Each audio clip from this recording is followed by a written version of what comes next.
The security cameras captured everything. Jordan Williams, successful lawyer, $3,000 suit, superiority complex, kicking his ex-girlfriend to the ground in the middle of Beverly Center Mall. Shoppers gasped. Phones started recording. And Kendra fell backward, humiliated in front of hundreds of people. But here's what Jordan didn't know. The man who caught her before she hit the floor was Jin-Woo Park, Seoul's most ruthless mafia king. The ring on her finger cost more than Jordan's car. And Kendra? She wasn't his poor, abandoned ex anymore. She was a queen. And Jordan just declared war on a woman who had an entire criminal empire behind her. Bad move, Jordan. Very bad move. Merry Christmas, besties. If you love dark romance and powerful comebacks, smash that subscribe button right now. You won't believe where this goes. Drop a comment if you're Team Kendra. 6 months ago, Kendra Williams had learned to make herself small. For 2 years, she'd molded herself into whatever Jordan needed, the girlfriend who didn't complain when he forgot his wallet, who wore cheaper clothes so he wouldn't feel insecure, who smiled through family dinners where his mother asked when she'd fix her natural hair. The breakup came on a Tuesday. "You're just too much work, Kendra," Jordan had said, not even looking up from his phone. "My firm's making me junior partner. I need someone who fits that life. You understand, right?" What he meant, someone who wasn't black, wasn't struggling to pay for nursing school, wasn't a complication. He'd left her in their shared apartment, which was only in his name, with 2 hours to pack. Kendra had called her best friend Mei Ling, who came with her brother's truck. As they loaded her life into cardboard boxes, Mei had gripped her hand. "My cousin in Seoul is looking for a live-in nurse for his grandfather," Mei said quietly. 6-month contract. Good pay. Maybe you need to disappear for a while?" Kendra had nodded, tears finally falling. She needed to disappear. To become someone new. She had no idea how literally that would come true. The Park family mansion sat in Hanam-dong like a beautiful threat. Kendra arrived on a January morning, jet-lagged and heartbroken, expecting to care for a dying old man and cry herself through 6 months of healing. She met Park Dae-young on her first day, a 78-year-old former kingpin with sharp eyes and sharper words. "You're the black girl who's running from something," he said in perfect English. Not a question. "I'm your nurse," Kendra replied, lifting her chin. He smiled. "Good. I hate cowards. My grandson could learn from you." That grandson was Jin-Woo Park. Kendra first saw him 3 weeks into her stay. She'd heard the whispers from the house staff, the cold air, the ruthless businessman, the man whose enemies disappeared into the Han River. He appeared in his grandfather's room at midnight, blood on his white shirt cuff. Kendra had been checking the old man's vitals. She looked up into the darkest eyes she'd ever seen, beautiful and terrifying in equal measure. "You're bleeding," she said calmly. Jin-Woo looked at her like he was deciding whether she should die for witnessing this. "It's not my blood," he replied in English, his accent soft. "Then wash it in cold water before it stains. Peroxide if it's already set." She turned back to his grandfather's floor like her hands weren't shaking. Behind her, she heard the smallest huff of surprise. That's how it started. Jin-Woo began appearing more often. At first, Kendra told herself it was concern for his grandfather. But the old man would smile knowingly when his grandson sat in the corner of the room, pretending to work on his laptop while watching Kendra move through her routines. "You're staring," she said one night, 2 months in. "You're interesting," Jin-Woo replied. "I'm your grandfather's nurse." "That's not why you're interesting." He stood, moving with that predatory grace that made her heart race for all the wrong, or right, reasons. "You're not afraid of me," he continued. "Everyone is afraid of me." Kendra met his eyes. "Should I be?" "Probably." "Will you hurt me?" Something flickered across his face. "I don't want to. I don't want to." "Not I won't." Because they both knew that in his world, want and will were different currencies. The kiss happened 3 nights later. Kendra had been closing the curtains when Jin-Woo caught her wrist.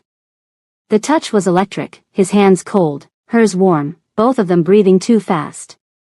"This is a mistake," she whispered. "I know," he said, and kissed her anyway. It was nothing like Jordan. Jordan had kissed her like he was doing her a favor. Jin-woo kissed her like she was air and he was drowning. When they broke apart, his thumb traced her bottom lip with devastating gentleness. "I'm not a good man, Kendra. I don't care. You should. I've been good my whole life. Where did it get me?" Her voice cracked. "Kicked out. Abandoned. Treated like I was worthless." His jaw tightened. "Give me his name." "What?" "The man who made you believe you're anything less than extraordinary. Give me his name." It should have scared her. Instead, she felt seen for the first time in years. 3 months into her contract, Park Dae-young called Kendra into his study. Jin-woo stood by the window, rigid. "Sit," the old man commanded. Kendra sat. "My grandson has done many stupid things," Dae-young began. "But falling in love with you might be the most dangerous." Her heart stopped. "Sir, There are people who would use you against him. Kill you to hurt him. Do you understand?" She looked at Jin-woo, whose face was carved from stone. "I understand," she whispered. "Good. So here is the solution. You marry him." "What?" Jin-woo finally turned. "Grandfather, we discussed. A girlfriend is a weakness. A wife is a queen." The old man's eyes gleamed. "In our world, you don't protect what you date. But what you marry? That becomes untouchable. That becomes family. That becomes power." Kendra's mind spun. "You want me to marry Jin-woo so people won't kill me? I want you to marry my grandson so that anyone who tries will start a war they'll lose." Dae-young leaned forward. "But I won't force you, child. Jin-woo can walk away. You can finish your contract and leave. The choice is yours." She should have said no. She should have run. Instead, she looked at Jin-woo, this dangerous, complicated man who'd spent 3 months teaching her Korean at midnight, who'd held her through nightmares about Jordan, who'd kissed her scars and called her beautiful in 2 languages. "If I say yes," she asked quietly, "is it real? Or just for protection?" Jin-woo crossed the room, kneeling in front of her chair. "For me, it's real," he said. "It's been real since you lectured me about bloodstains and didn't flinch." Kendra touched his face, this brutal man who looked at her like she hung the moon. "Okay," she breathed. "Okay, yes." They married a week later in a private ceremony. When Jin-woo slid the 15-carat diamond onto her finger, a family heirloom worth more than a mansion, he whispered against her lips. "You're mine now. And I protect what's mine." For the first time since Jordan destroyed her, Kendra felt powerful. She had no idea that power was about to be tested. 6 months after the wedding, Jin-woo had business in Los Angeles. "Come with me," he'd said. "I don't like being away from you." Kendra had hesitated. LA was too close to her old life. But Jin-woo's fingers laced through hers, and she'd agreed. The Beverly Center on a Saturday afternoon was crowded. Kendra had been browsing a boutique, wearing a simple black dress that cost more than her old car, her wedding ring catching the light, when she heard the voice. "Holy shit. Kendra." She turned. Jordan stood there with a blonde woman clinging to his arm. He looked smaller than she remembered. Ordinary. Jordan. Her voice was steady. His eyes raked over her, confusion and something ugly twisting his features. "What are you doing here?" "You can barely afford," he noticed her dress. Her shoes. The Cartier watch Jin-woo had given her. "Who are you here with?" Jordan demanded. "My husband." The blonde woman's eyes widened. Jordan's face flushed red. "Husband? You got married?" He laughed, harsh and mocking. "What, you trapped some desperate guy? Let me guess, you're after his money?" God, Kendra, you're so transparent. People were starting to stare. Jordan, don't, his girlfriend started. No, she needs to hear this. He stepped closer, voice rising. You think you can just upgrade? Reinvent yourself? I know you. You're the same broke, clingy girl who wasn't good enough. Playing dress up doesn't change that. Kendra's hands trembled, but she kept her chin up. I'm not doing this with you. She turned to leave. Jordan grabbed her arm, spinning her around. Don't walk away from me. And then he kicked her. Kicked her, his foot connecting with her shin hard enough to buckle her leg. Kendra stumbled backward, shock more than pain, the world tilting. Strong arms caught her. She knew his touch instantly. Jinwoo steadied her, his body a wall of controlled fury behind her. Over his shoulder, she saw Min-jae and two other guards materializing from the crowd. Are you hurt? Jinwoo asked softly, still holding her. I'm okay, Kendra managed. He kissed her temple. Then he looked at Jordan. The temperature dropped. Jinwoo Park had made men disappear for much less than touching his wife. Every line of his body radiated lethal intent as he slowly approached Jordan, who finally, looked afraid. You just assaulted my wife, Jinwoo said, his English perfect and cold as a blade. In public. In front of witnesses. Jordan paled. Wife? Look, man, I didn't know. You put your hands on her. You put your foot on her. Jinwoo smiled, and it was terrifying. Do you know what I do to people who hurt what belongs to me? Jinwoo. Kendra's voice cut through. He paused. She stepped forward, standing between her past and her present. He's not worth it, she said quietly, only to Jinwoo. He hurt you. And you'll make it worse. She cupped his face, forcing him to look at her. I don't need you to destroy him. I just need you to love me. That's the revenge. That's the win. Something softened in Jinwoo's eyes, though the danger didn't fully leave. He turned to Min-jae. Name. Address. Employment. Everything. Yes, boss. Then Jinwoo pulled Kendra close, his hand possessive on her waist, and addressed Jordan clearly. You're going to wish I killed you today. Because instead, you get to live knowing what you threw away. He kissed Kendra, deep and claiming, in front of everyone. My wife is worth 1,000 of you. And every morning you wake up in your mediocre life, you'll remember the queen you lost. He guided Kendra toward the exit, his men forming a protective circle. Behind them, Jordan stood frozen as security approached, as phones captured his humiliation, as his girlfriend demanded to know what he'd done. In the car, Kendra finally shook. Hey, Jinwoo pulled her into his lap. You're safe. He kicked me. Like I was, nothing. You're everything. Jinwoo's voice was fierce. And he'll learn that. They all will. Jordan's life unraveled within a week. Jinwoo had promised he wouldn't kill him. He'd said nothing about mercy. The law firm where Jordan just made junior partner? Their biggest investor suddenly pulled funding, an investor with ties to Park International. In the reorganization, Jordan was let go. His apartment? The building was bought by a Korean conglomerate. When his lease came up, it wasn't renewed. Every opportunity, every door, quietly closed. Jinwoo never laid a hand on him. He didn't have to. That was the power Kendra had married into, not just violence, but influence that moved like a shadow. Is it wrong that I don't feel bad? Kendra asked one night, curled against Jinwoo's chest in their hotel suite. He abused you emotionally for years, then assaulted you in public, Jinwoo replied, fingers tracing patterns on her skin.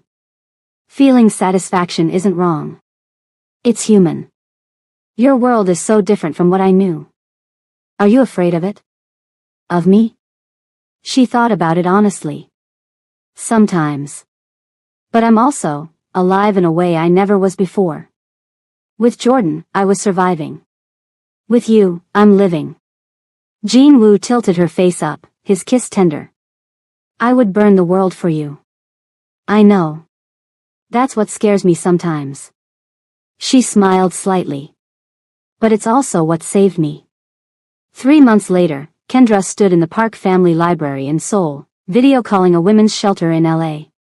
After seeing how easily an abuser could destroy someone's life, she'd found her purpose.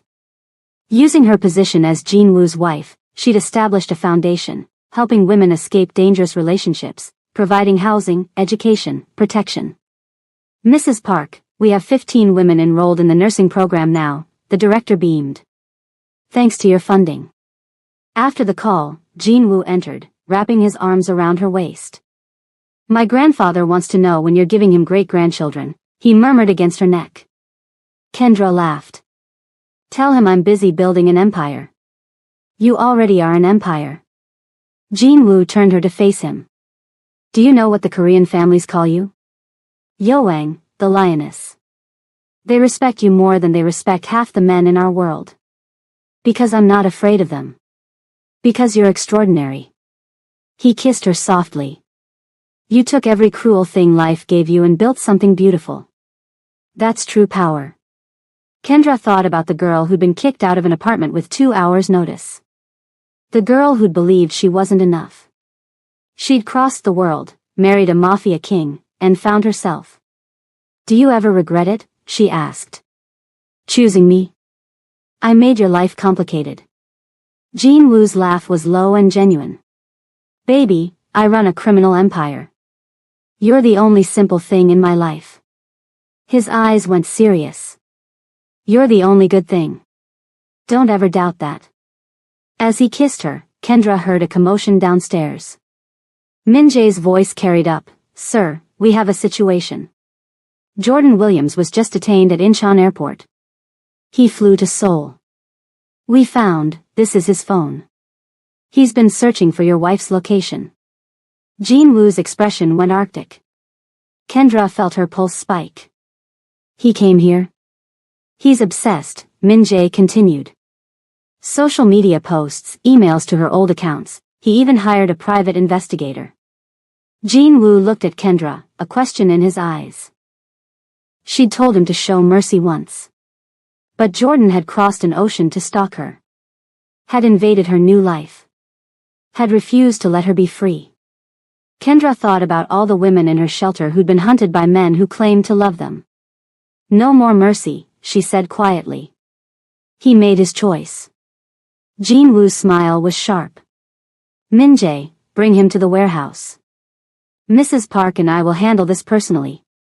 As they prepared to leave, Kendra caught her reflection in the window. Gone was the girl who'd made herself small.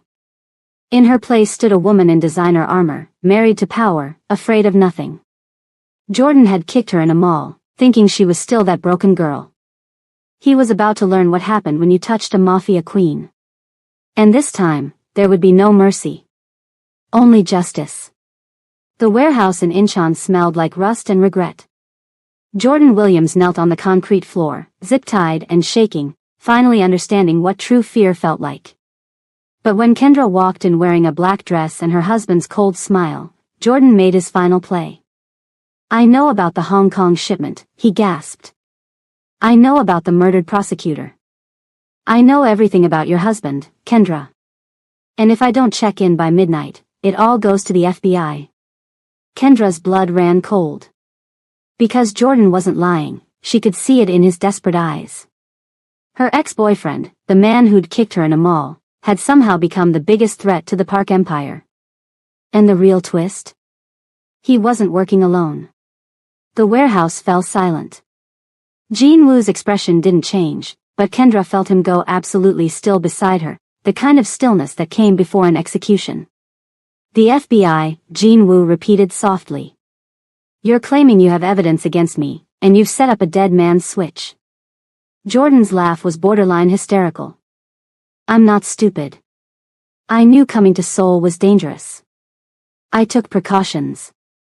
Why? Kendra stepped forward, her voice sharp. Why come here at all, Jordan? Why not just move on with your life? For the first time, something broken flickered across Jordan's face. Because I can't. The words exploded out of him. I see you everywhere, Kendra. I check your social media 50 times a day. I hired investigators. I found out you married some Korean billionaire and his voice cracked. You were supposed to stay gone. Stay small. Stay the girl I could forget. But I didn't, Kendra said coldly. I became more. You became a lie. Jordan lunged forward, stopped by Min Jae's gun pressing against his temple. This isn't you. The designer clothes, the mafia husband, playing queen, it's all fake. The real you is the girl who cooked me dinner and apologized when I criticized her. The girl who needed me. Jin-woo moved so fast Kendra barely saw it. His hand was around Jordan's throat, lifting him off his knees. You want to know who my wife really is? Jin-woo's voice was death itself. She runs a foundation that saved 63 women from men exactly like you. She speaks 3 languages. She negotiated a treaty between 2 rival families that I couldn't crack in 5 years. She is brilliant, powerful, and mine. He dropped Jordan back to the ground. The girl you knew was a woman trying to survive a parasite. You never met the real Kendra. You wouldn't have been able to handle her. Jordan spat blood. Romantic speech. Doesn't change the facts. I have insurance. Kill me, and your empire burns. Kendra's mind raced. This was bad. If Jordan really had evidence. Show me, she said. What? Show me what you have. Prove you're not bluffing. Jordan smiled, ugly and triumphant. Check my phone. Min Jae has it. Min Jae handed it to Jin-woo, who scrolled through with increasing tension. Then he passed it to Kendra. Her stomach dropped. Shipping manifests. Photographs. Audio recordings. Bank transactions. Jordan had everything, enough to bring federal charges, to dismantle the park organization, to send Jin-woo to prison for life. How? She whispered. I hired the best PI firm in Los Angeles. Took them 4 months and $100,000, all my savings, my severance, everything. Jordan's eyes glittered. Guess I was more motivated than they expected. This is insane, Kendra said. You destroyed your life to, what? Blackmail me into coming back? To give us leverage. Jordan struggled to his feet. Don't you see? We can use this. Together. Think about it, Kendra. We tell him to pay us, I don't know, $10 million? 20. We disappear, start over, finally have the life we. The slap echoed through the warehouse. Kendra stood over him, hands stinging, eyes blazing. You think I would betray my husband for you? You think after everything, after he gave me a home, a purpose, love, I would throw it away to run off with the man who threw me out like garbage? But I love you. You love controlling me. There's a difference. She turned to Jin-woo. What do we do? Before Jin-woo could answer, the warehouse door opened. Park Dae-young walked in, leaning on his cane, flanked by 4 guards. Grandfather? Jin-woo's surprise was evident. You shouldn't be here. Your health is fine. The old man's eyes locked onto Jordan. So. This is the fool who hurt our Kendra. Jordan paled further. Look, Mr. Park, we can make a deal. Be silent. Dae-young's voice cracked like a whip. He turned to Kendra. Granddaughter. Come. Kendra approached, and the old man cupped her face with surprising gentleness. This man has evidence that could destroy our family. But I taught my grandson that in our world, there is always a solution. His eyes glittered. The question is, what do you want? Me? He hurt you. He haunted you. He invaded your new life. By our laws, you have the right to decide his fate. Dae-young smiled slightly. So decide. Death? Mercy? Something in between? The power of that choice settled over Kendra like a crown. She looked at Jordan, really looked at him. This man who'd shrunk her world, then couldn't handle watching her expand it. I want him to understand, she said slowly. Really understand what he lost. What he threw away. Then let me tell you a story, Dae-young said, loud enough for Jordan to hear. About the evidence you think gives you power. He nodded to Min-jae, who pulled up a video on a tablet. It showed Jordan meeting with a Korean man outside a hotel in Los Angeles. Money exchanging hands. Documents being passed over. That's James Song, Dae-young narrated. Lieutenant in the Jade Tigers, our rival family.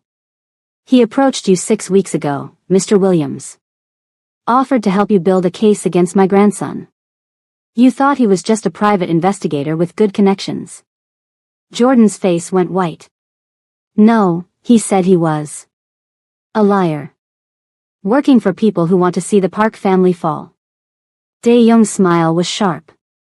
You were never the puppet master, boy. You were the puppet. The second video showed James Song on the phone. The American is perfect. Too stupid and obsessed to ask questions. We'll use him to get the evidence, then trigger the FBI investigation. When the Parks fall, we take their territory. Jordan looked like he might vomit. But here's what you didn't know, Dae-young continued. James Song has been MY informant for 3 years. Every piece of evidence he helped you gather.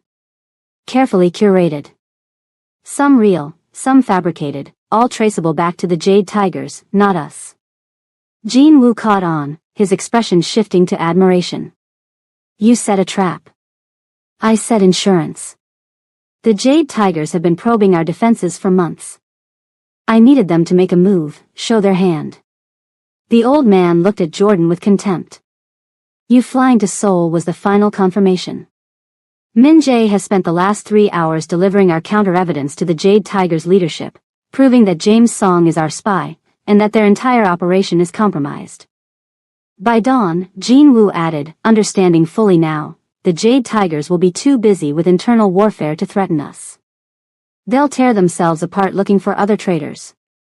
Kendra's mind reeled. So Jordan's evidence is useless, Dae-young confirmed. It was always useless. We've been 3 steps ahead the entire time. Jordan collapsed. No, I spent everything. I gave up everything.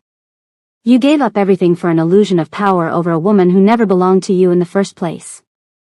Dae-young turned his back dismissively. Jin-woo. Kendra. He's yours to deal with. But make it quick, I'm tired. As the old man left, Kendra felt the weight of decision return. Jordan had no leverage. No power. He was exactly what he'd always been, small, petty, and desperate. Please, Jordan whispered, looking at Kendra. Please. I know I hurt you. I know I was terrible. But don't let them kill me. You're not a killer. You're good, Kendra. I'm not the girl you knew, Kendra interrupted. You keep trying to fit me back into that box, but I broke out of it. I grew. She crouched to his level. Here's what's going to happen. You're going to go home. You're going to live your mediocre life. And every single day, you're going to remember that you had something precious, and you destroyed it because you needed to feel superior. That's it? Jordan looked confused. You're just letting me go? With conditions, Jin-woo added. You'll sign an NDA with teeth, break it, and the evidence of your collaboration with the Jade Tigers goes to the FBI. You'll also be flagged at every Korean port of entry. You'll never set foot in this country again. And, Kendra continued, you'll stop. No more investigators. No more social media stalking.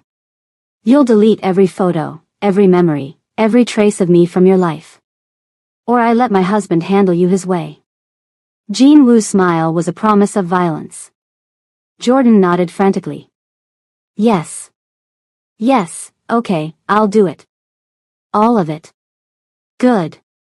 Kendra stood, and Jin-woo wrapped an arm around her waist. Min-jae, put him on the next flight to Los Angeles. Make sure he understands the consequences of breaking our agreement. As the guards dragged Jordan away, he called out one last time. Kendra. Do you even love him? Or is this all just revenge against me? She could have ignored him. Should have. Instead, she turned, and with Jin-woo beside her, answered with perfect clarity. I didn't even think about you when I fell in love with him. You were already forgotten. The devastation on Jordan's face was the closure she'd never known she needed. Back at the Park mansion, Kendra should have felt victorious. Instead, anxiety gnawed at her. You're quiet, Jin-woo observed as they entered their bedroom. Your grandfather had that whole thing planned. The spy, the counter-evidence, all of it. Kendra turned to face him. Did you know? No. He operates separately sometimes. Keeps me at a distance from certain operations for deniability. Jin-woo loosened his tie. Why? Does it bother you? It bothers me that I didn't see it coming. That I'm supposed to be a lioness, a queen, and I almost panicked because of Jordan. She laughed bitterly. Some powerful woman I am. Jin-woo crossed to her, tilting her chin up. You think power means knowing everything? Being invulnerable? That's not power, Kendra. That's a fantasy. Then what is it? Getting back up. Making hard choices. Standing in a warehouse and choosing mercy when you had every right to choose violence. His thumb brushed her cheek. You're the strongest person I know. I don't feel strong. Because you're human. That's what makes you different from men like me. Like my grandfather. We were born into this world, raised to be hard. But you? You chose it. You walked into our darkness and brought light. He kissed her softly. Don't lose that. Don't become us. Kendra leaned into him, breathing in his familiar scent. What if I want to? Become harder. Colder. So nothing can hurt me again. Then I'll love that version of you too. But I'll also remind you who you really are. She was about to respond when her phone buzzed. Unknown number. Korean area code. Against instinct, she answered. Mrs. Park. The woman's voice was smooth, cultured, speaking English with a British accent. You don't know me, but I know you quite well. My name is Helen Choi. I'm Jin-woo's fiancée. The world tilted. His, what? Jin-woo's expression darkened. He reached for the phone, but Kendra pulled away. I can see he didn't tell you, Helen continued. How typical. Our families arranged our marriage when we were children, Mrs. Park. I've been studying in London for the past 5 years, but I'm returning to Seoul next week. To claim what's mine. Jin-woo is my husband. Is he? Or did a lonely old man force a marriage to protect you, and my dear Jin-woo went along with it out of duty? Helen's laugh was musical. Check the family records, darling. My name is still on all the official documents. The Park Choi alliance has been planned for 20 years. You're a lovely detour. But detours end. The call disconnected. Kendra lowered the phone, ice spreading through her veins. Kendra, Jin-woo started. Is it true? It's complicated. Is it true?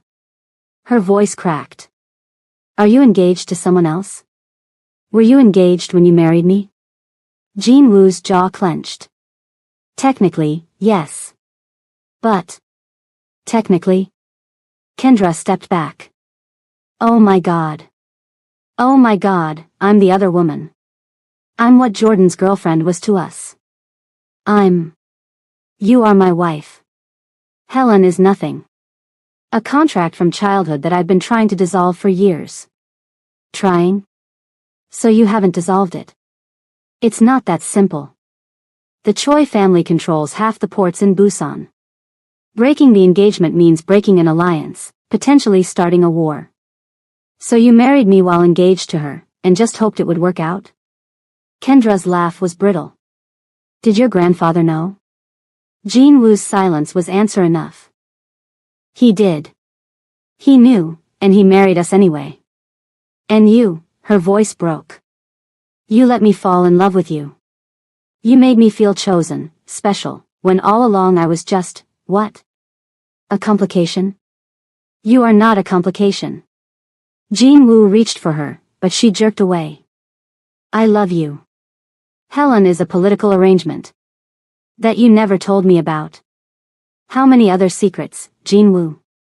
What else haven't you said? Nothing that matters. Everything matters.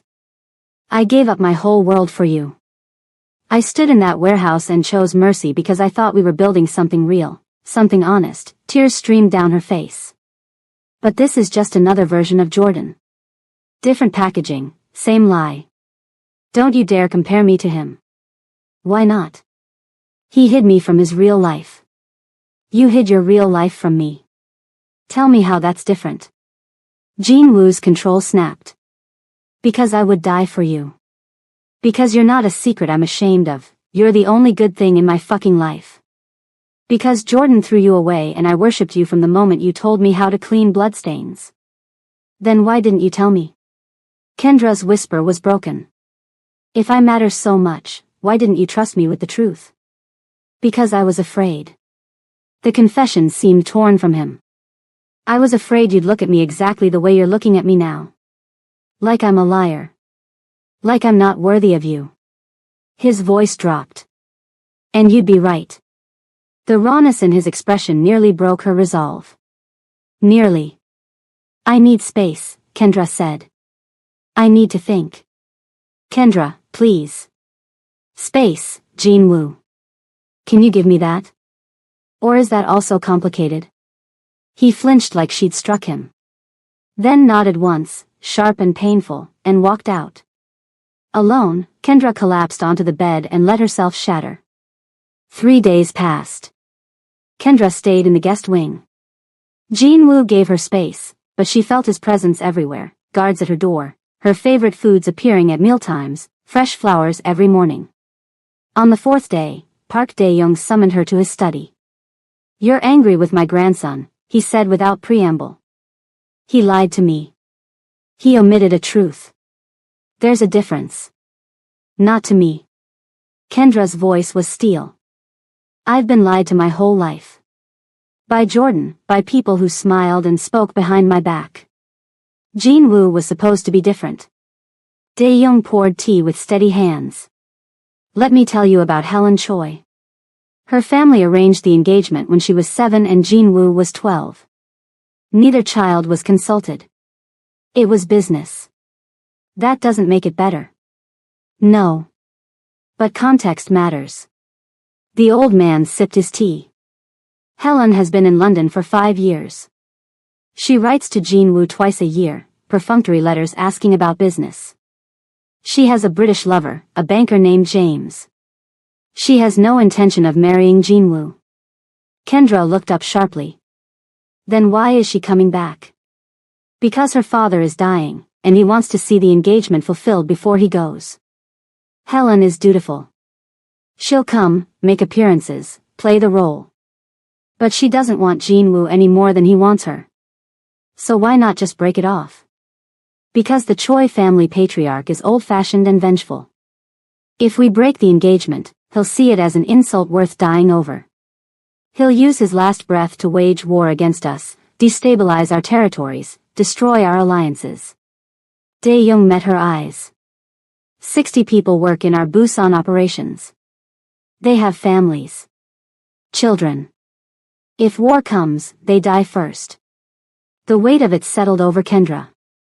So we're trapped. We're in a difficult position. But not trapped. The old man smiled slightly. Jean Wu has been working on a solution for 3 years.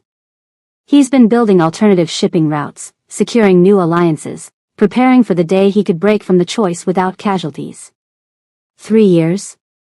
Since before you. He's always hated the arrangement. But when he met you, when he fell in love. Dae-young's expression softened. He became desperate. Started taking risks. Made me promise to protect you if the choice retaliated. Kendra's throat tightened. He should have told me. Yes. He should have. My grandson is brilliant at business and violence, but terrible at vulnerability. The old man leaned forward.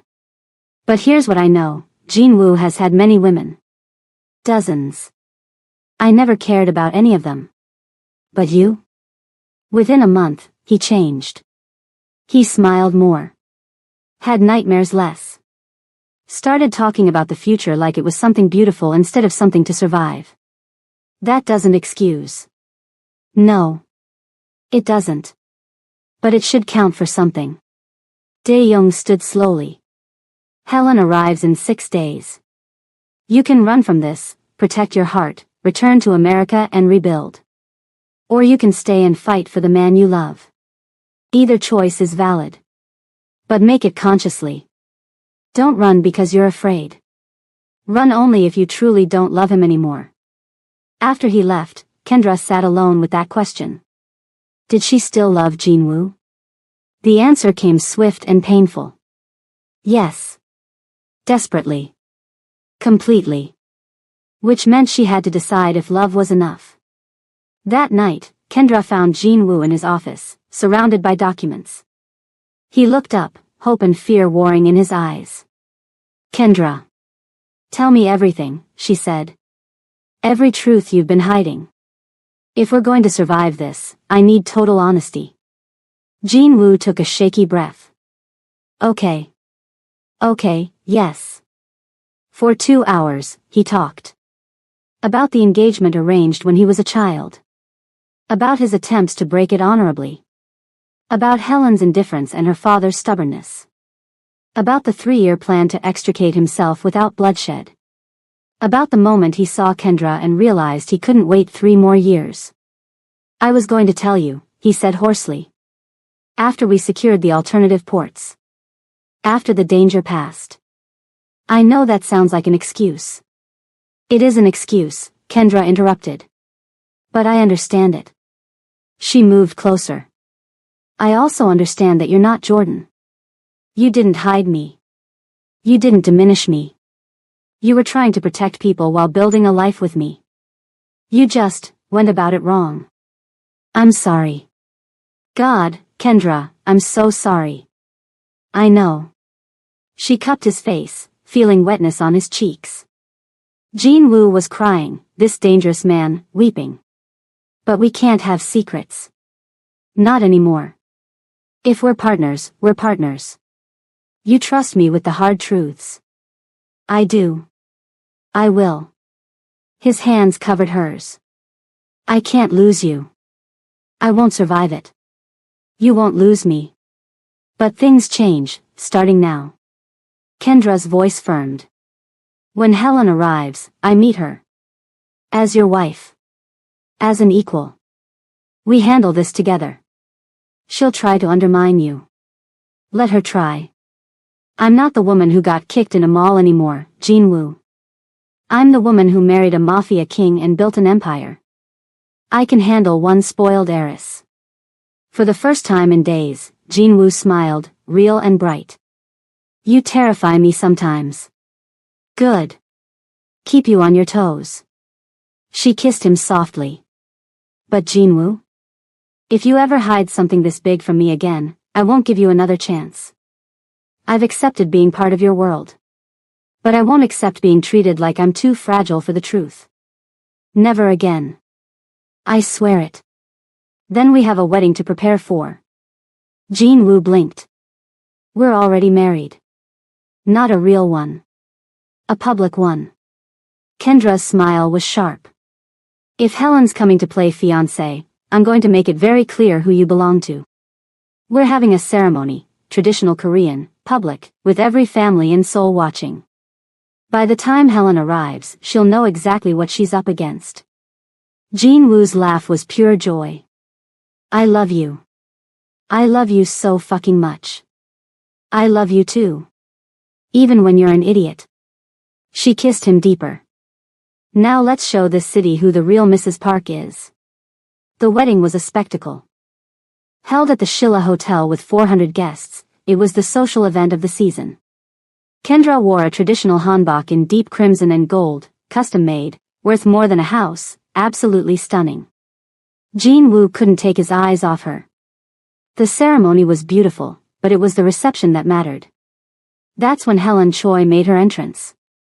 She was beautiful in an ice queen way, tall, elegant, dripping diamonds. She approached Kendra with a smile that didn't reach her eyes. "So you're the American," Helen said in perfect English. "How exotic."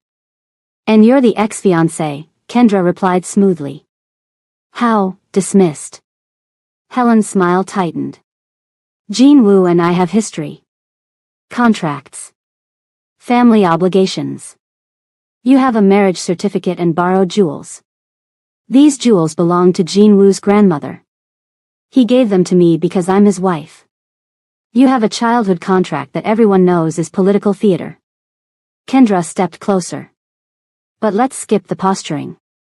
Your grandfather wants to know me, so here's what you'll tell him: I'm not going anywhere. I'm not intimidated. And if anyone tries to use you to break my marriage, I will end them." Brave words for a girl from nothing.